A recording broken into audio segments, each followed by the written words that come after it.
الحمد لله الواحد الأحد الفرد الصمد وأشهد أن لا إله إلا الله لم يلد ولم يولد ولم يكن له كفوا أحد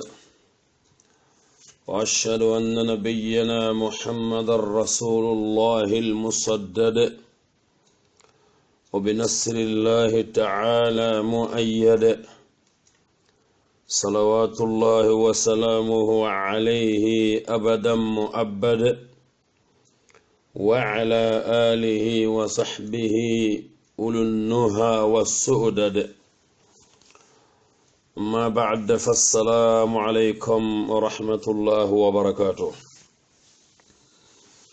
هذا داغن نكون نجوكو دي سماما ودي سخانتا ودا خير نياغا الله سبحانه وتعالى ودا قسو كف من توندا ودا الله تيغا ودا الله ماما أغدا كوتا كرمبا كو يوغا هنه يمكنو نشغندني اوغي يانخاندني باناغو هنام باي كينيا شيخ ييغي خنقه اماي توت ييغي ميني اماي توت خنقه اماي توت أن يمكنون شغندي إيان قندي أما يتوتو الحمد لله رب العالمين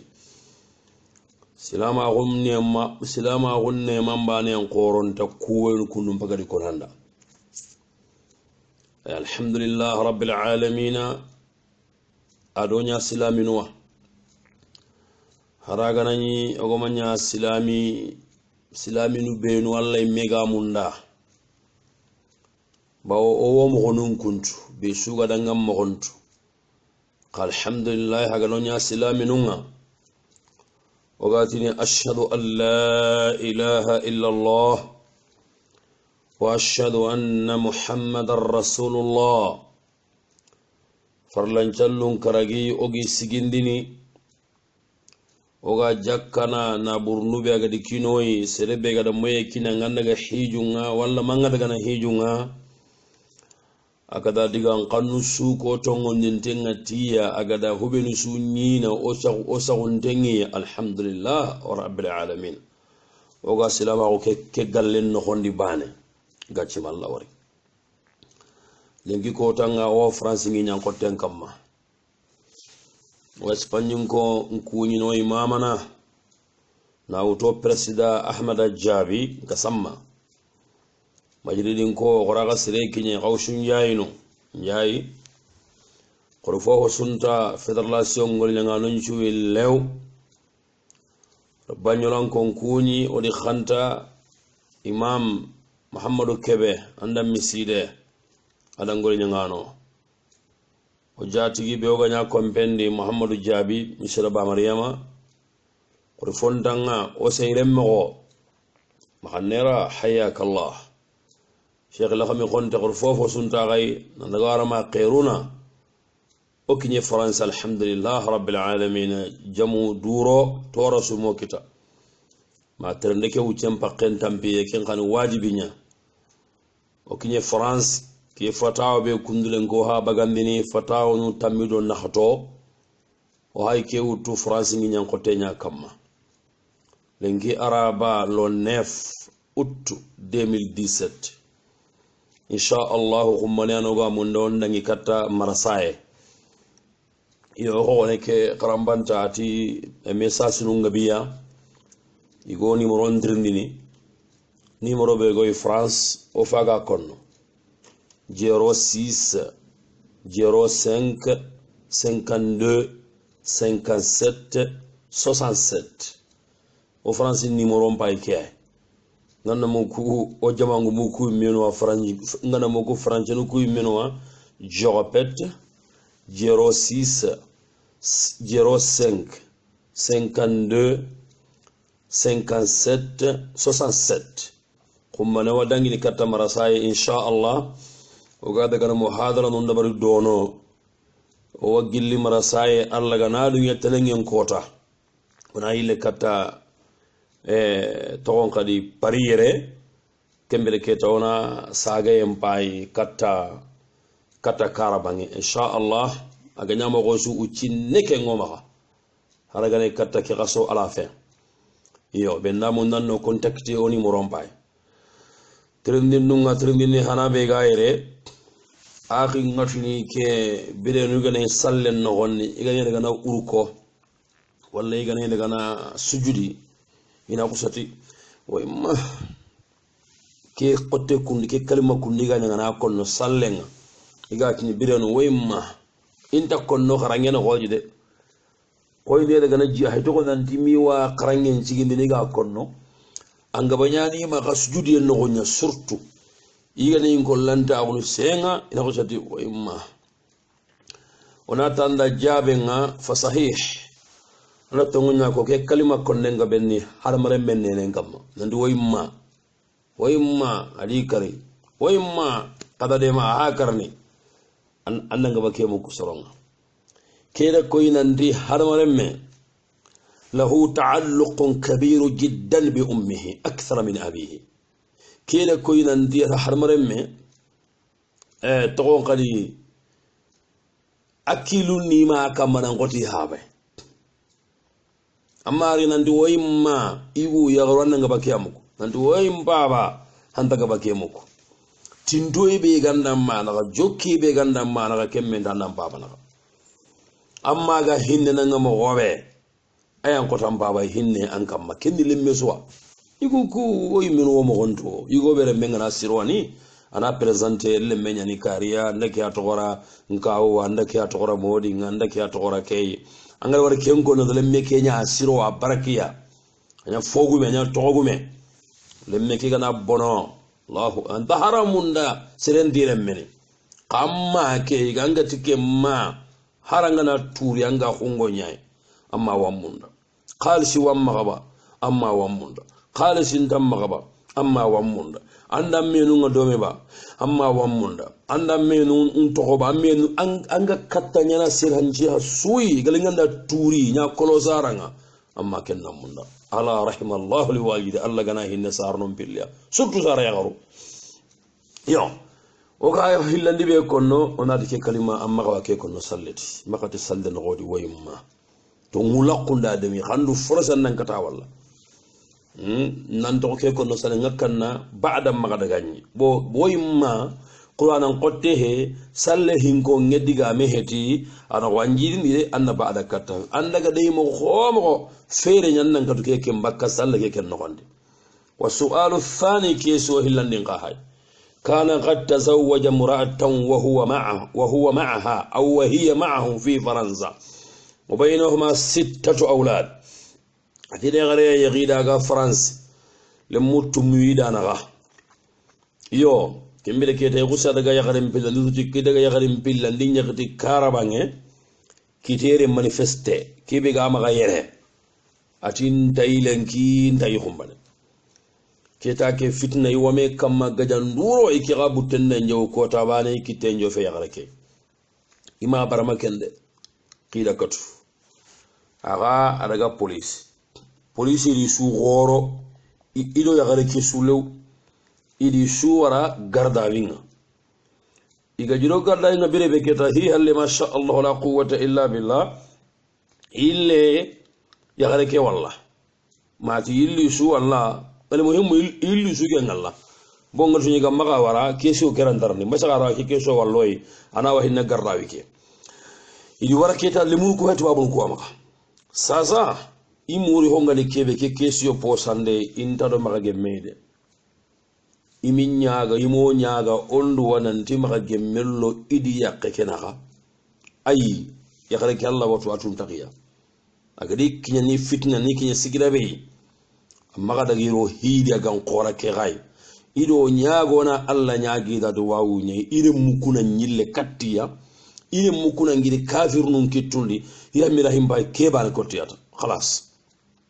ayo ونتنى الجوجابنا وناتي فهذه مشكلة النساء غالبة فكثير من النساء سبب فساد نكاحهن من هذا ونتنى كين يغرون تغنيا فيلن نكاحي سكن نكاحي نغتن نكاحي يغريو يغرين تكموندا impossible fonni nam magati yagare wo yagare ndeke munda bo duna gorenni kaysi ke duna di gorenjo yagare wala ga munda fonga hiya antu kangeke mawre ona khibare ngoti ibrahima annabillahi ibrahima alayhi salatu wassalam ali yagarim pana be gani dome jidam pin kotay yagare ke men dalangan ibrahima sasa ganya kundu anda yagare tana mundu ba mona sogoru kita agada yagare tana mundu kenga warjage aylo sugunu magi bakame kam donc keni yagare uncu wattenya keni yagare uncu tugonye wa thaniyan unga hillani be kono akeda lamu yaku yambaghi laka an tadribaha ama kawanga katta sultani medu suge nyani kenya ndaga warame ama kawanga katta surtout france ngi nyangote europe no gondi ambutte nangu tuburu hari france mega he seren kitten maga jewo gumanga katunde katta oga kiyebe sasa anan to munya bakam maka batana won agina ndiki telle yako anda mugude ando yakke anda kapal lemma ando tagal lemma kadala gadu ko hohona jurumu go serebe gangabana serebe hina kitenga njewli pandini anya ngaba dangini haqqen li to ngunda nga bakanya maka mbayro har yugo wale ko katunde ki yagren ki katunde ki est ce que kengi nga galiba na yagren katu hari karano kum tuwanu kuga diga on kubenu kon ado duwa ado duna wulli mo yagarunga tambiyebe di hinne be yagarun kamma e katunde ngenge o dangi kengi andi sasa futu ka go nyagare angaran kittekerai anjewo wa thalitha saka franji no oga sikandi be europe no seranda munyani kunga europe no angala hi problème magangita serodan tonto wadi andu kunu maga wareme anton konne anton kiten anton ngun kitan den qotono surtout anya gani katwal ya gare lemina mbucine krise wulle allahu akbar kafiri ngeni kafiri nyata e hareta duro a départ ke mo gombaga siro ka hagari bono yagare ndonga itongono yagare ni daro ho nya finne fo lemine ni finne fo nya krise finne fo man gara wulle garno kedi khay kumba anganan kitollo wulle nga yere anna hikita magolle mo gomba makati kuy lew wa thalith roga sikandi be konanna لست أدري لماذا أخذوا منكم الأولاد أنت تساوي بيجا سيجي إذا دعنا مكوتا كما قال لو يكون يمجد يخورني نقول كم بامون باسكو نورمالي ما يكون فرنسي نقول لا يوروبنو إنغا بكين دبرني لمنكو غنا يغا نياني يندي كمي توبيتا أنك مسجد اللمونا يا خرم مسجديا ولا ما لمنكو غنا في قصوي كتا إني وتا خما كانوا يا خري كباني يا غنا غجاتي غدوران غجاني ناغر مكو تاخا مغا كندو الله اعلم نتاتو نندخا غدا نكي كيمباني ناكو سيلي منو كينو تاخا مغا ngorno mbahamuna wani ni khibare tana wono anani anu ya gara ki gaja ngenga heti yo al muhimmu o ku goni ke ngadu wanganda bi tawfiq o du wanganda an khairinga hobe yelli alla gana an kanda katakenga yelli alla gano kudan ken chubugo ollimu no waro o khairin ni Allah subhanahu wa ta'ala ayana khairin tu ngana katandi be konno e makati anke malahi yoga du wanganda ti makage meide anke la halle muku bane makanon ko sheikh hada mare men kuno antan khairon tu arwani ni ke garanda nyille kattami sakalle mutu migano awani nan khairin pay kenye alla kenna yagare ke tension nyankandina ganya bane le mun kusuna gora kama aga suni gorondi ngeda ke ngari khairinye haraga nani ambutte ke bogunte ngani sasa kundu antuka katanya na mo gosu selenga naro hondi magati ntinge magala hike ngela hike ayita hamare me khom ogando khairitu o khairinga karabe ondatu o kukundu wa khairi nganda karabe ya rabbana arno bogo lingu noro khairi mo surtout ambagara kebe mundu kundu nan tondu walle munu kunal likatanga e ropule minen kitande ne fede mil khisago ko de boncha gonalle mukunya maha yo angana hara ha islama go nyimme le munu ngana nyiga tu nan kara mo ko inni sarna magayam pasangunta le munu kutuma en kenya igoranta sikina occupé ne le munu ha ko saare mo go surtout aga nani ga ma ko ro gali iga tu nan kara o bangi so nen kara afriki iga kem mo go nyana serandi ka go nyagare ngana bogumi lemme nga sugini walla lemme mahaddalla fate kombo 30 pau ana daga bosi sarenga buttumurado hedi ke sheikh ke hayna lemme ke toro awara nyaado saren batte sharia ngemma lemine ngane khagana hatte ya gare ke lemme ngama ga ma khoro antanki aga ma yaghi sarenya khawana khoro agana yaghi kuna Allah watini gana kun gara kadil lemmen koy nyimmen jikullay ndamunda lemmen na khoro wandi habe kade iyo nan katul lemmen kitaya kharem ma iropunu ya gare ke ma khaji kompom pinta gai lemunu kumati ya gare ke nyangutiya il n'est pas méchant avec ses enfants a duwawu ngemma koro hoy ka ko tennide yo haraga nakatunyana lemunu hubana yiga tugunan kara su jorjale ka sariya nyimme gati into sahem ma ihinen na Kenya yo a duwa kuna o khairinga hobe ya rabbi ya rabbana Allah gana wadan nema na fitna nun kariya ko kanu no ngana sondo munya bane ya rabbi ya rabbana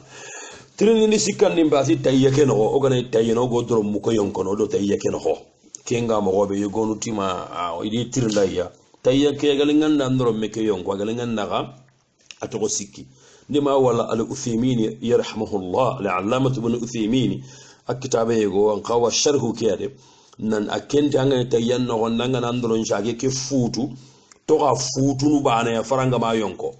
angana kinya Allah to nga birebe ashhadu an la ilaha illa Allah anna koretai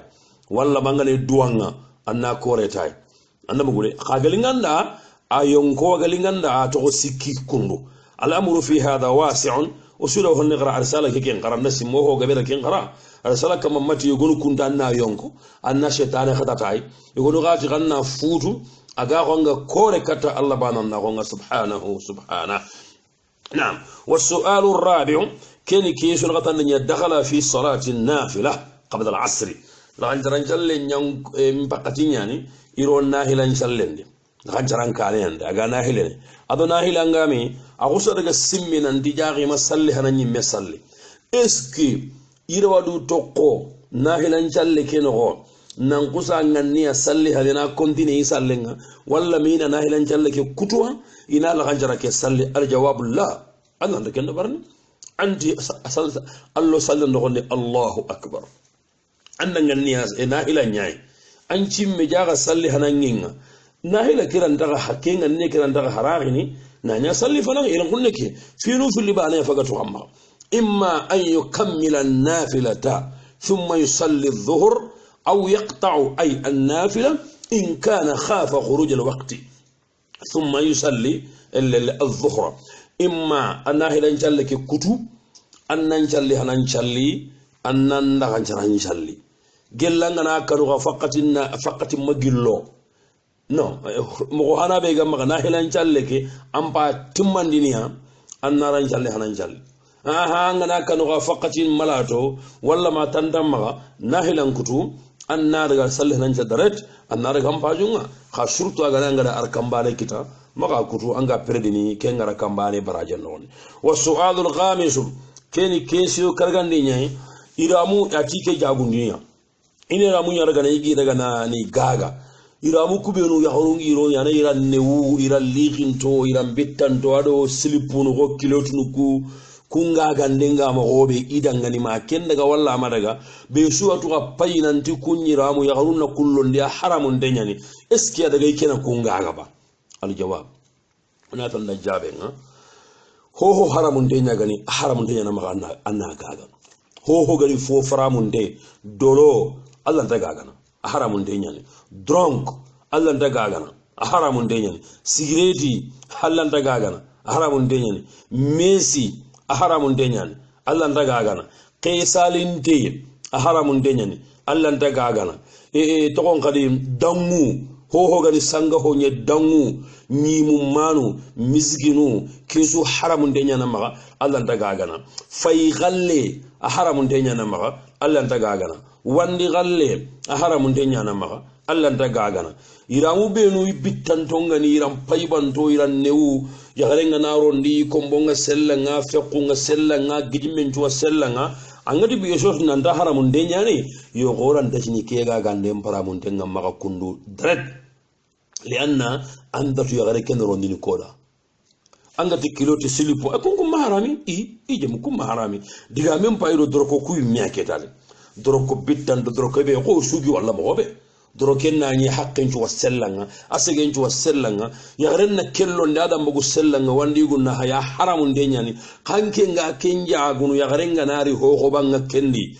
uran dati ni harama amma hanna kungaga bawo anta tu ya rekena kullu ndini koda ya gare gori gobo amro miniki ne nyada agana garo miniki ne kenya nanga to kenge basun takenga lumba ne haga din kale la gati ya haramun denga makakundu anina ngusa haramu ani automatiquement ay parce que on doit ya gari gona kun qobo hamun ne rondi kompenya ina kullo ndi kompenya inde tumana anga to kenge maharam wasu'alu sadisum trinindi tumundi nga hayke gadi kama tazawwaja mura'atan wa kana ma'ahu fi Ispania ati ini gada gare go yari ila wa Espagne non ati da kanu ni contact Espagne ni ngoni ga Espagne alla makite problème ndali nganne ngase surtout Espagne akade bu kulla tume buru yo keta ido gare ke wono ma ga menti nakha ido gare ke ko gemeta abada digam mise abada gajange birenu ya gare ke gara jinta hundi amini ji aga abil agana jibe minni ina daga mullin qaraji kedi qul huwallahu ahad qul a'udhu birabbil falaq qul a'udhu birabbin nas po ina tupa jike kala hajin tabakade ina tupa na ya khoy gaji ni ma sande mo ida kenda bariya qur'ana baraken nan khora mana yi mallasa asollu meke wattengunu shaytan kebe gana bakkano mi dana me fahmu boyina ya gare kem munda ngana mukai me uhibbuha hubban jamman wa rabbi ya'lam arangara me ganelin kari nangusa aye ke batibana lipa ke kije de kundu ifa ke agilli khande bala khangaranga al iqtibas na aya ngutu na romi do be amba yungay alla gati wa tuhibbuna limala hubban jamma soronga na bora munda na boden anda mugule munda yokote hagada kinga ya gurnya nanti wa ya ke mu yakke ke munda yokote wa rabbi ya'lam ikama nga ke inko Allah wasira nanti yo munda ka harandan ke lenkide ya ke amakille batu yo keta itini ndirin ni keta igani kebe garan kundiga tupana jike mane ma ho waiba wallahu a'la wa a'lam jabenga wala Allah nya ganda ci tunka kunga adi fonnan jirago Allah gana ga nanti khairi nganda ya gare ke andan to dome wala Allah nya ga aina ya gare ke saga kattanga na maka gemera gana ga na gayan nan ka khayada gilla ganan ya ga Allah tuwa kunga nanti ya gare ke andan nya dome an khairin dai walla ma gana ga Allah tuwa kunga nanti ya gare ke enta garini katanga wala Allah nya ga subhanahu wa ta'ala arnan rajaga ya garin ciretanai Allah ga mungundo kei wa an yasrifa qalbaka anha ado anan chondo membugo kenja gare ke kam mapew anan ngari jaka karatana kudu wangu hillo kata ko akon anganya qur'ana kebe gara na tupa jike alhamdulillah nyi mel nguba amangari aga nangar sasa kenna sima bay kortene walla ma mo gotana qur'ana gara tupa jindi kusoro kundu sasa aga na aga ne ko jinna ngate nyaagaay d'accord walla ma angani sakani garandu wani ni susanduwa anga kanna ani tangado kendi gawara yo madami ingine kuna nandiku ayo ku soranga ni gara awa khanu ye wallando ya khare nakha madami ingine yo khanga to anke khama nyaado khanu ye ke bane anda nyaado fitna ke angara khanu ye ke ta gara anda nyaado khanu ye ke ayta kudu fitna ke na kara sando me ke na tengu wal muhimmu o ganna kitabani ganjara bi kenge anani kenge alhamdulillah hanga ti harbi golle masaw sawray wala alla nyaaga subhanahu wa ta'ala kudu amu hilli be ngadi kole gella gana ngiri gando ya gareke to kan ngiri gay o sabu si anja bu zire gay ya rabbi ya rabbana ayna na wandi igo ngati na maka kyako igo e wana adami ya gare nyamurno kharamo ganna do wa ya gare munde go hay me de ido goron daga ha goronga be gabe nyallo ya gare ke murunde anna do wadati allah ramo may na gare kita do do ngafa allah ya rabbi ya rabbana gella anja bu zire gay atina maka kengo nam maka ti gelli sabu zire gay enti jam parce que ati kedi gabe kharamo wati kedi gabe ore haya gelli sabu sire gai yelli gana kita gelli sabu sire ganda yelli ganda kita ndi kunnu nyani men ati ai ha ona alla nyaaga bo alla ga jira ho hoda hari sabu sire gandai ani sabu sire lai ina kita anga ta kan bandi kenya iyo pourta duwa ke ma hawar duwa ke ga kita kanuye amogola samantenya daga ankilun ta ko sheikh ankilun ta ko Allah kamma hada mare men subhanahu wa ta'ala foyego bakkan kittendi ko tayo wana nan mama an khairin pay kenya anna ya gare go mara ko tayo go buttumbi ndo togendo hotana anan khairin pay kenya na ya kharen kanuma garwanyi gendo ampo hodambe suma ga amanya anda bungude ahayam manke kende sikalla gana tantari ne gandari ne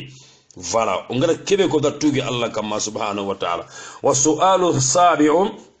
question yorni yene ke sasa e acino choro gono walla misiden diga ne sallini ga sallini iramu benugi iramu ku desenu nyane ya sama kum foto nga iramu ko soron fot desenu nyane ya tam kenki tenga mo al jawab ila ufemi tirnde ke yarhamuhullah nan disere doroken nan jalli dorokebe anay desengay itundese soron foto nungai walla gundu holum foto nungai fa ajaba qrishanti al ufemi ti idha kana jahilan fala shi agana kaman gandat nan difondai harban asallen hande junubu mendai wa in kana aliman fa inna salatahu sahihatun ma'al idhmi qagana agatu nanti desen nan ni bagi ngamanya haramun denyan iki gadan ke bagi desenya hay malgré tout ada salli asalle ki ken jahandenya ne gara junubun kita to ano yogonu ta salle ke masaha o kuma non mutu akaman jalle ke sahar to ko fayinde ngana wutu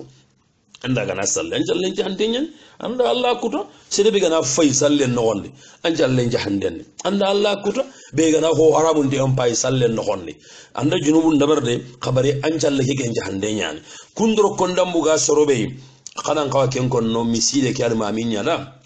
ana aro kutuba no gondi aro darsu no gondi ina wasa dabarni amanya kumpinda mo manya yo wasu'alu thamin keni keso segundi nyai atika go nyakalen pa giri sarane madi marsi la fin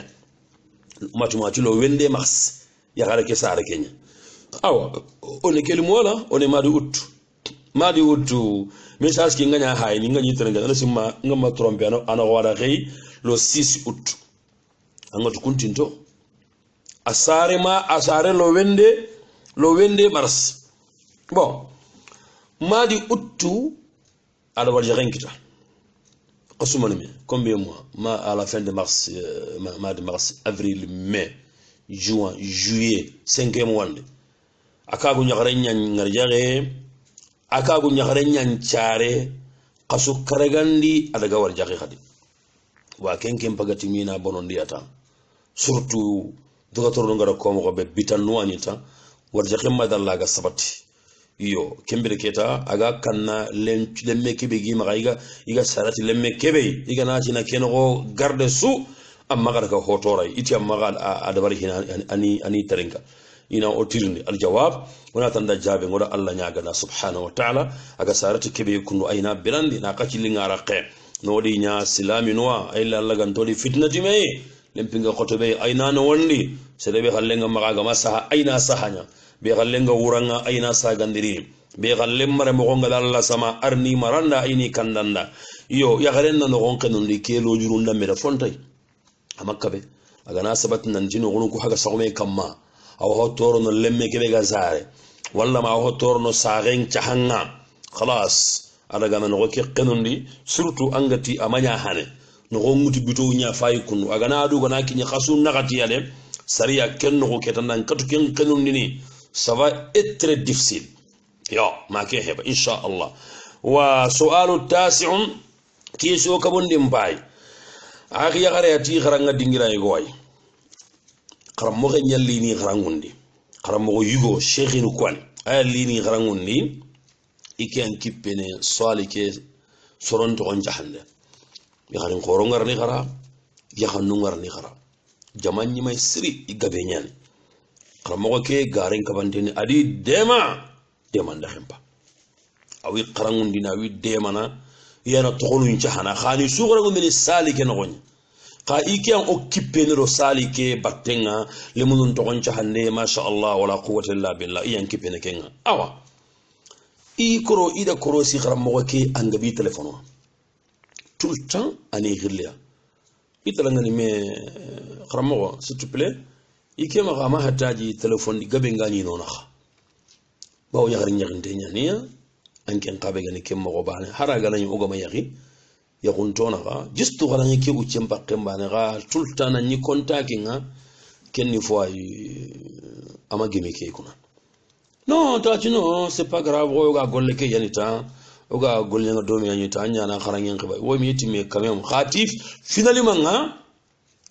igo ke di contaminé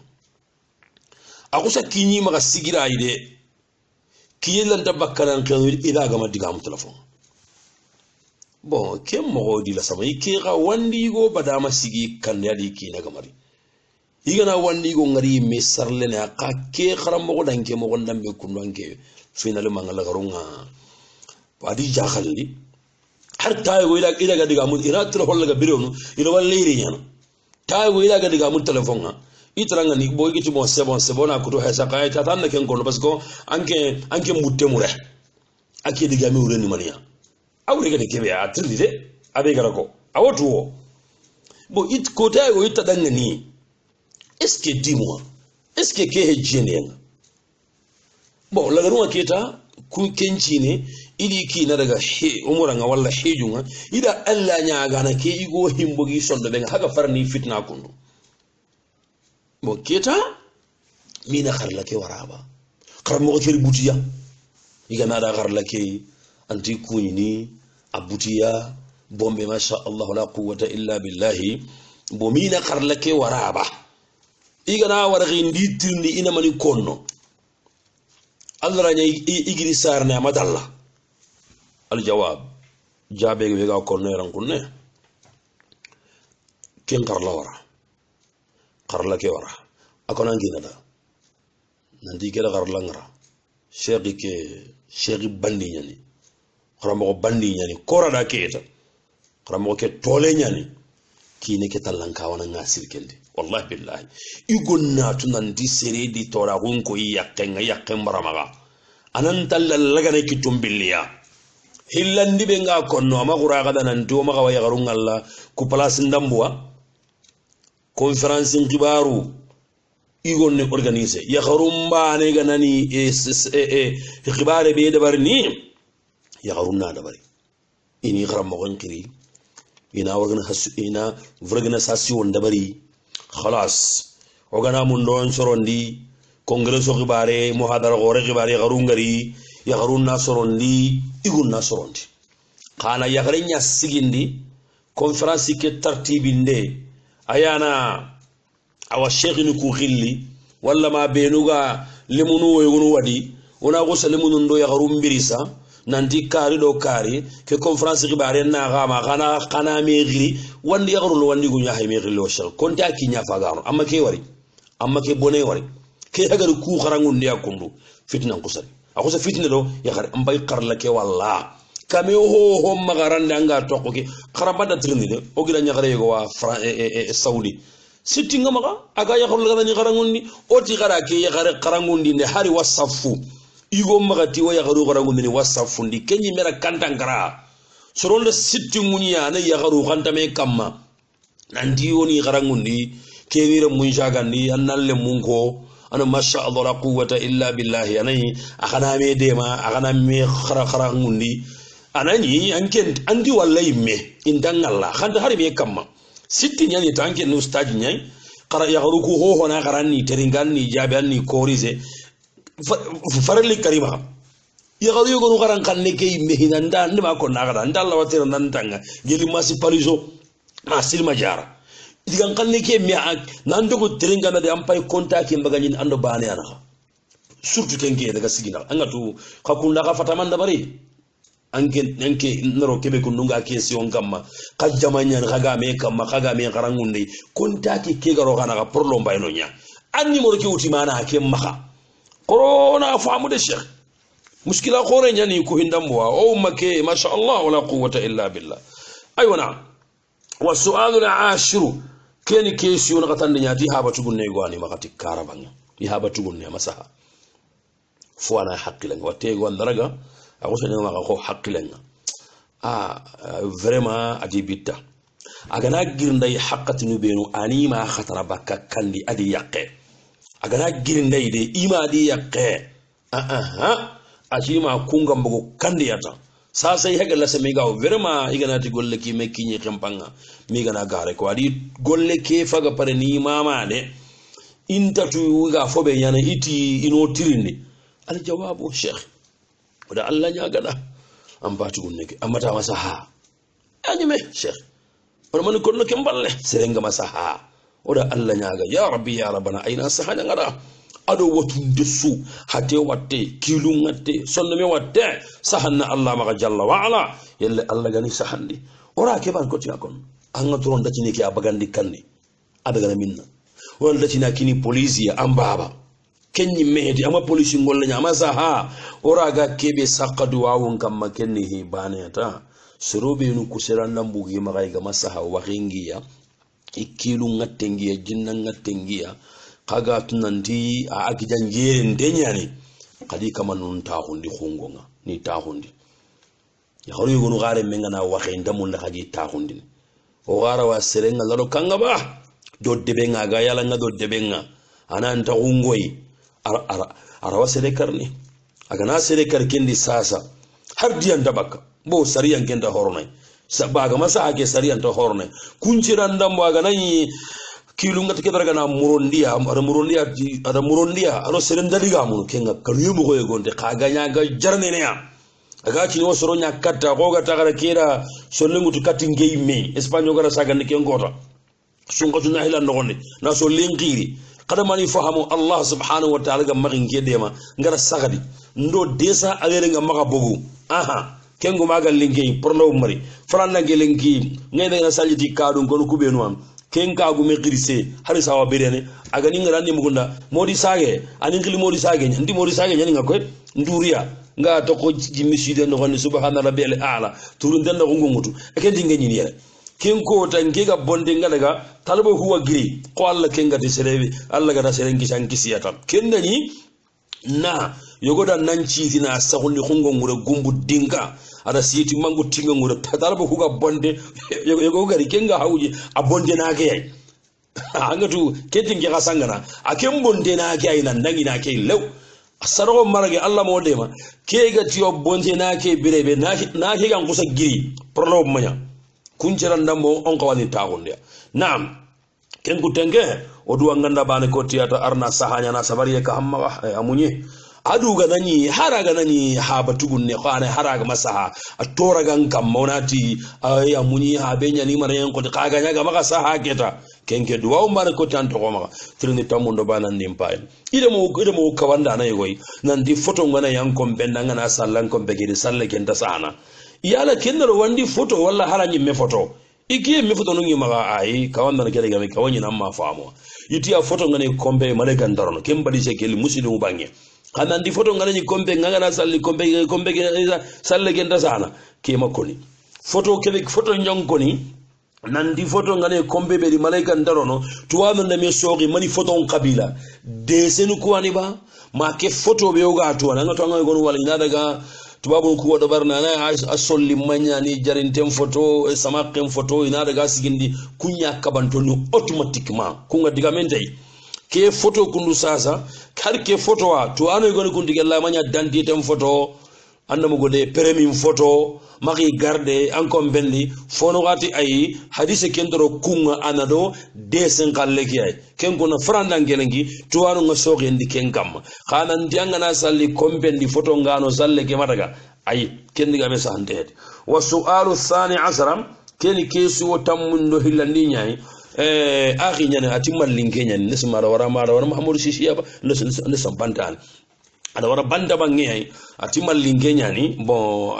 anda so linke muku siri akora konno khana sitike akamma ngatu ke dara saga ni kharam banda na illa akon linke na so ni kan kan na gonga na jabi atati inyi terranyai ma france yani ba ma espagne yani ba ida ga yakhrelo ni kara illeri ni terranga sine ile katakar ida yakara ke war jagantenye ida ga dogotoro numba ga dogotoro ngara hay dogotoro ndi ani kasu karagandi nyaadi kine kare yakara ke tirnde aha ike gileran kunne qaso sine wala sine ro qasuban anken qawal jaganten pay qasu karagi kore ke gare menike kore meni yakare madungi jabini ama jabindi igade yagare ngara direct ile kata igirra iterra yagare ke ga sare igidanunti dangani angana lemine ke dangari aga ho gorondi kete ando lemine ken kawa kati o kuma ganye wala anyo yagare ngalla no golla wada gana masine no go kenkendo me juno go tenkundo nyaba yagaru kuna kono mo ndambe yade no gonna yagare nganta je wono bakka anyo yagare ngalla ngana kelemine waranya ga nga turu kati nandalle menyan yo kembire kita masha Allah ina mani nyana ira walle mekere ki perne ba nandire menyani ba al jawab ona tanda jabe nga oga ho hanabe konno kamana kallangunde Allah subhanahu wa ta'ala ada togon kali gella gana gada hokini igunga bire murun dendo wa drogoton dendo topitande kallaro hokini yagarun kai kon yagarnya tampinten pasko din tabana igon kella wambono gayun tammi de barni anyakinta tunu sakana sikkan sakana ntuma magana haro hokama portable wa magana ware ho photo kam mamma kudi menu an ka gunya garke hanyina maha allo ya gata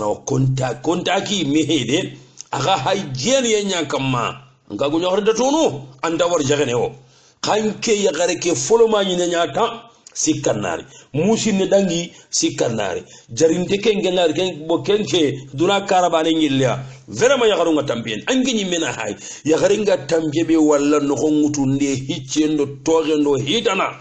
kinenga na daga sikkandi kenno go gaji nan dire meheti ananke nyagari khawatu ka katna danki nare meni amma sanga amangari ken do ganyi mena bakampaten dia Allahu akbar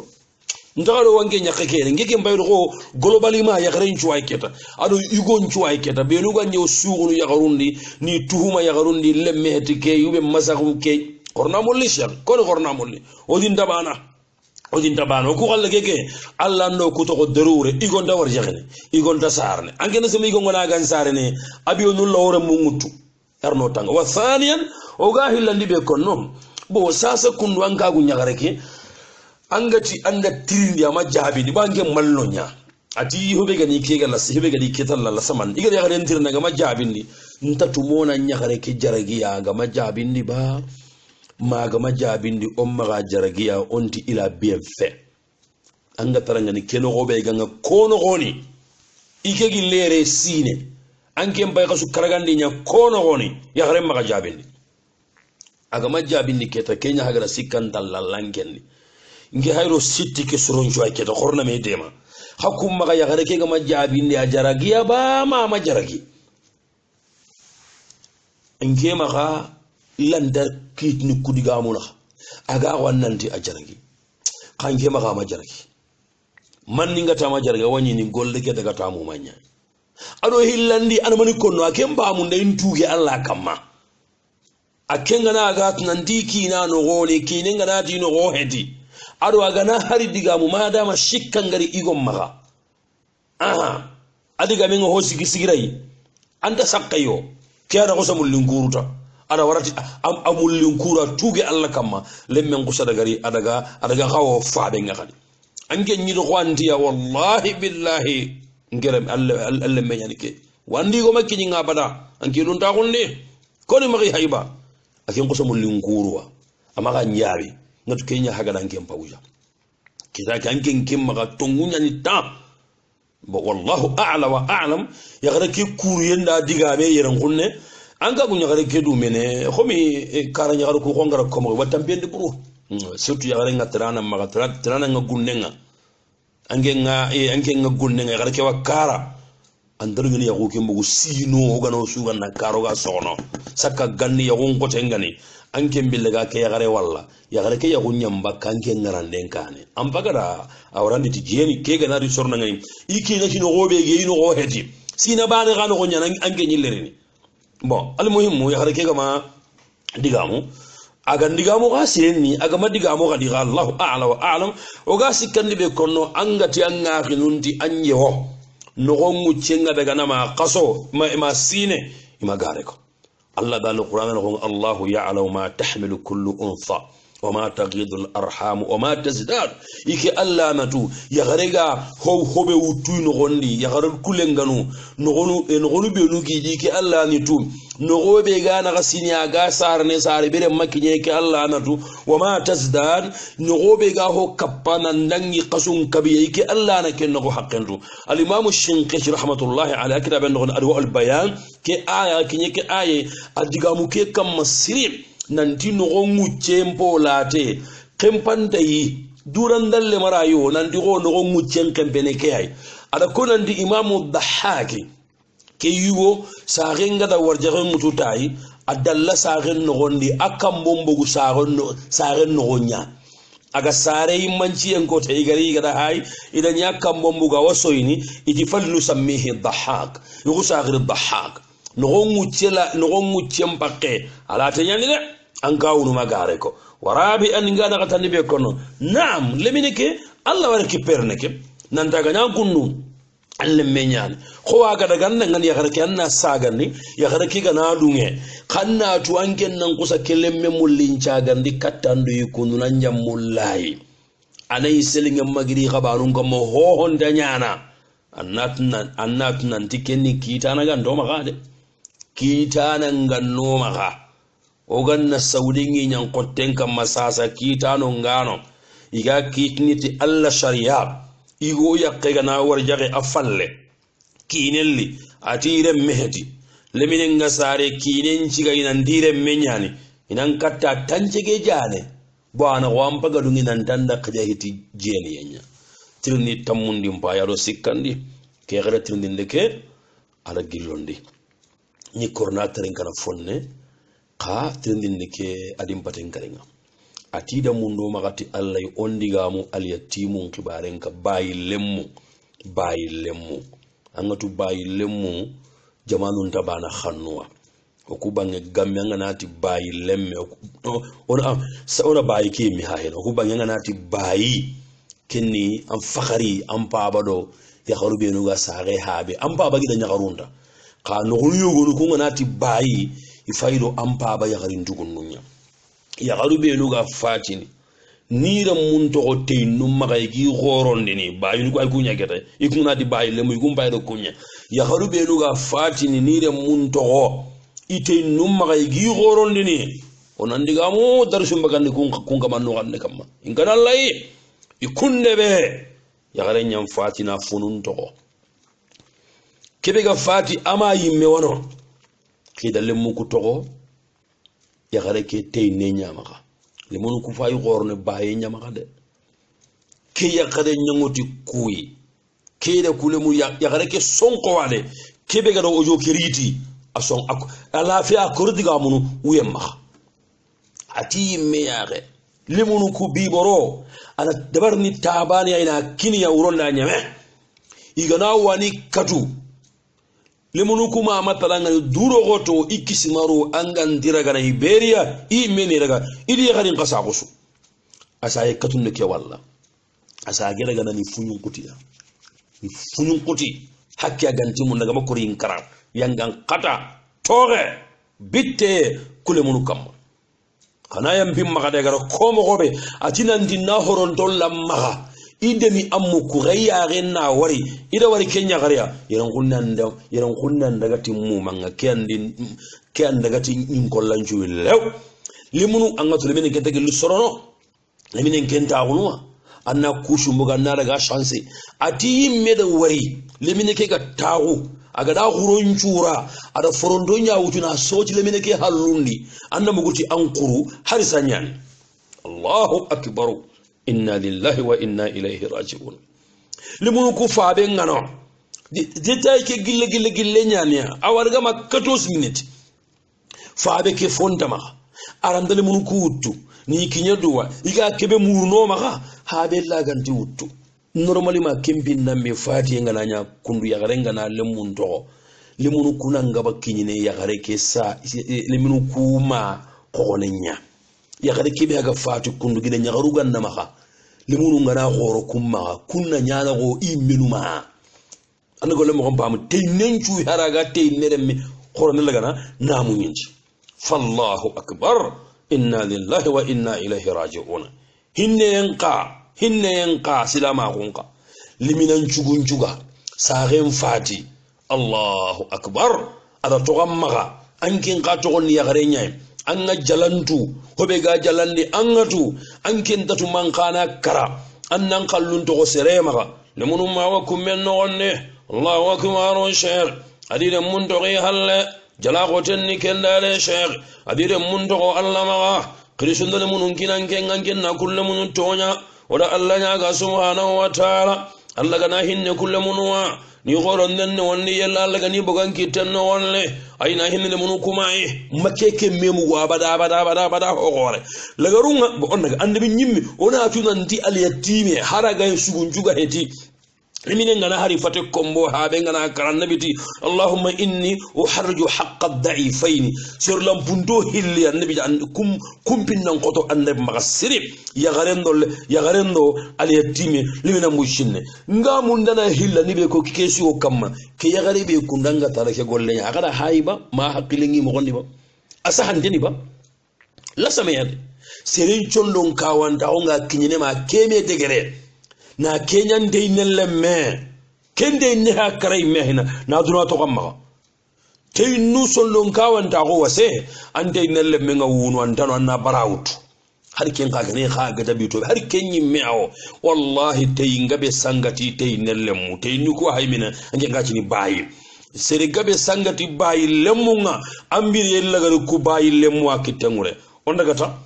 ke ya gare gama yelle bakka ko maga wallahi billahi Allah gana gidi ke ganne maga malaika nu yani kuy malaika nu antando kuna ga haybane Allah wasita kayam pike maga iran dale mun ko gorondin imale bil minam biya walla he funumuma kayam bi maga lojuru koni indam manya yimme anyame ambasangunta kuyanga ngata ndatu ka khirshun ka garu ka gumunga no biya aga ne ka gumun jugambana kagumun kagan aganai kagumun ku gasu ganai ganda lemunu kumunda mi ganda lemunu kumamunda irolu nyano gimo ho mugu arawanye kagumun kunda seda ikule munu kunu wata ina simai haidul lawiye walla ma denan ke tagil wunu ke gana ga kagume gana gano sasa kaka ke igu khoro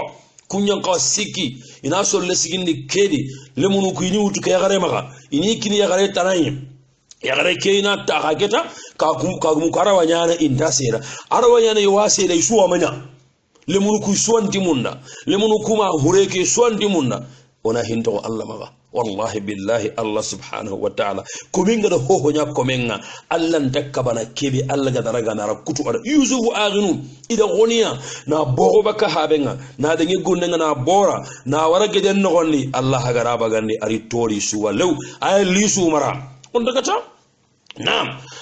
iwa kimbir ki daga here nya moy suga ga magal lemunu kunam bugo ke gara kitten no gonni agani kini sedabe gan qawani khorondi hinnana namu hogan dafa be maga ane lemunu ku kungutu anginya debu gumenga anginya limami nunga kengan delimine ku kawun karanko ani tirindi e lemunu kutu ke gara kennatu alla gana jamun kamala su agala hiduna maga bono ila gara maga bono kulemunu ampinniya araganda hinneniya ani saga ni lemunu kuma amenga walla ma seretana amma ganya de wallahi billahi na ke to ke kamma ku gollube nu kundu angadi ko aga magani anganya konno mangahu wallahi ni sikarandiya nanti no kamem sisiranda kenya na horontol ngoro kello lemine mballe kudo amma ga soro adi cimmandi kisa ego de ma konno sere ego kortandana nyen ada mundana sere ego korte ada kamanga gaja akinya kortendana nga kenta daga tamise nya khobo sugo wala jariya tamisenta ana sigindi jogendi amaga jikinai amaga ille kinai magankara adaga sigindi jogendo wonde ama jikinai ama ille kinai tamise ke kawa maga kanko maga kala kaza angelle keme hinne mbala khoba Allah wi kamundi jalla wa ala igo be gara kenda bari igo keri wati watten qotay tanul lage aranda gilinan daga jogendi ana soben dabarni batte nyaadi akagu nyagare na sobe ke khoran hayra mun nyanke kagu nyagare nga bitte awre aranta gemme sobe ke khoro ndenga abitte akori atambi agaga masobe ke khoro seronga nari kunyindi nonga timmi itini ke gare masenwa asage maniyana asage ganden kutunu igu kaseke andaka igande kinnai anda muguta sobe mbagandi kenna ga igi amari sugon tambo Allah hagaratuga sugon kala halle Allah to gonni tammutu gandana oda Allah nyaganda subhanahu wa ta'ala mun kudangani ima aina hinne kulimunu mai nasa quram muronni kulimunu yelli Allah gana sigida Allah yusufu anyanda tanga anda sagandi kata habe Allah kulimunu khibare ori to amma Allah nabillahi Musa sagenga da sara ada hitta to ngali wakandenya naro jinno gonni Allah anda tanga jimma yola firawna ma kari anda sagandi kata anda mugude imai anda adima koyme Allah kulimunu kum mandagar ni koy Allah anda ku kum ma fatin ni kum mandagarene ora ku hindo amma Allah Allahu akbar sheikh Allah kulimu illa ngana kulimunu biranni anni nyawuyugumunga anna torambongi kamma anna dullembongi kamma yalla ngani kini qoronda nasinanga wa kullati famina fi kulli najlatin لطفا جميلا به الأول تنعذر والسؤال الرابع عشر كيسي وتمني مباي أدنى غتندي أتيك كبكو وساس أوكي كساسا منفلنا يغرم بينغا بوني جيني ينغا بوني ده كندي كلا سماده لا سما يمهد كنغا شيخ سابو هنا بيغاي ونا جمال لغرينيا دي جمال لغرينيا لي سابو هلندي بيغاي يغرينيا ngabo sabu si kandi ya garu kubugu mo ke sangarando nyan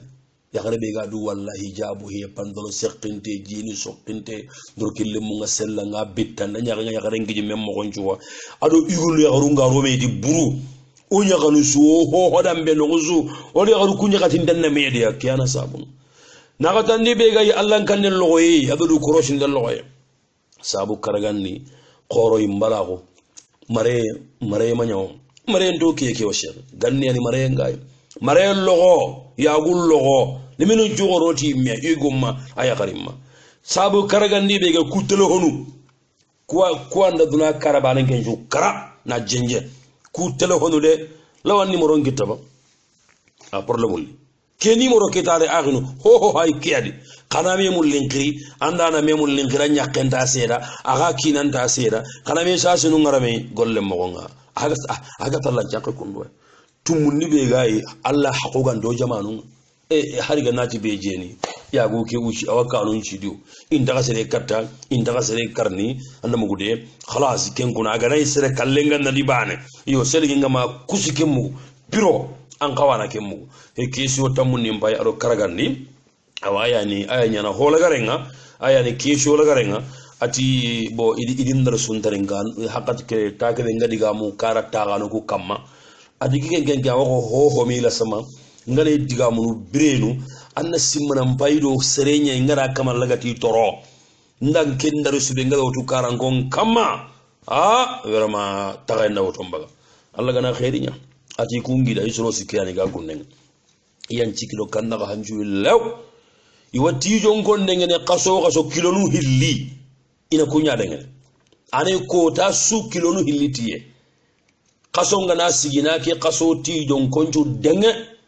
ko ta su kilonu hilli ya garunda konanta kenna kilo bane ya khobono ida misale nyako arawanya har na hanu ko ay minu arawanya har kunyi minu andisu kinni ana taganden ko botiye na taganden lijiba bo in qawana kenya kammo ikunda ko ibenu ga gunne kenan dina kini sereta nay ki korigem mese hodi kendi jabenga masha Allah onati yo karago ko yego wombay kunu wade nanga du ku mo gonu heti sere de mande anke be hayke tarray kun nanga na hay ko tay gorinia atien tar na nyigal nenga amma golle mo ngari ba korna hoko ho Allah batte ngari ngara ko mo ko be kendari su go mo gondu gollum bonno to yelle Allah ganta gollum bonno to sa kana ngi xibare kun ngara kebe wari kaga maro ngutu bitigu me kebe bange kada bitigu me geni moro ngutu kana kontaki wala kumande nya toni maro ade ngokandi agana naga ham agana igo gi khalisi mer nes mam masagai awa wakli ne gena na ga ka ke maro ngen qorna daga gaga tigume kaga tu kada tigu men contacte kana ka gal sunu ngarai anda mugude ana yaqasun qalle kana warai ana keta kenke tieke ana kenyini khalisin daga nyini kaga hobe wallahi me aduran qalle agoro jongo kana ken ngarai kaganati kana wuta ken magana kini sedetana ka kedisu fi fitna mbakane fi fitna mbaka na famude daboro kanka wakana cross industry ngega makori kamaga bawa anti garunyan nako kakun tano hina kempa ganya ko khibari kinya